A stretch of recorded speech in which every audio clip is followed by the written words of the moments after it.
Isang napakagandang araw mga kalangap, edo iiwan nga ba si Rina? Iyan po ang bibigyan natin ng reaksyon. Kung bago ka pa lang sa aking YouTube channel, please like and subscribe Kalangap Community.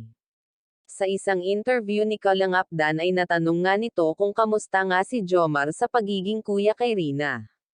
Sagot naman ni Jomar ay okay lang daw kahit pa man noon ay kilala na niya si Rina, ang hindi lang niya alam ay sikat nga daw itong si Rina.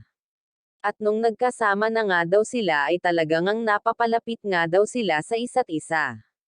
Andyan lang daw si Jomar palaging susuporta kay Rina at aalagaan daw niya si Rina.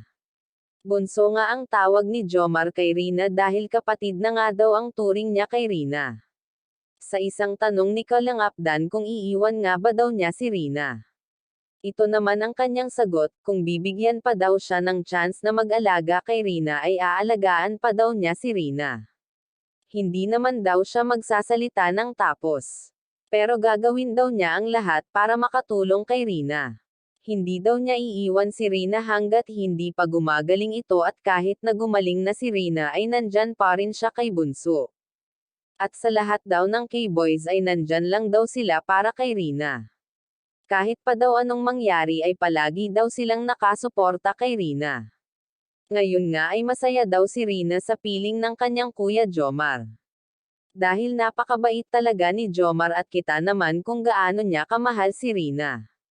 Mabuti pa si Jomar, pinahahalagahan niya talaga si Rina. Sana nga ay hindi mag-asawa si Jomar sa pagmamahal kay Rina, kahit pa man ibang mga kalangap ay nandyan pero nagmamahal sa ating prinsesa. Isa na nga dyan si Ate Roda na palaging nakabantay kay Rina at nag-aalaga nito. Sana nga po ay gumaling na si Rina. Hanggang dito na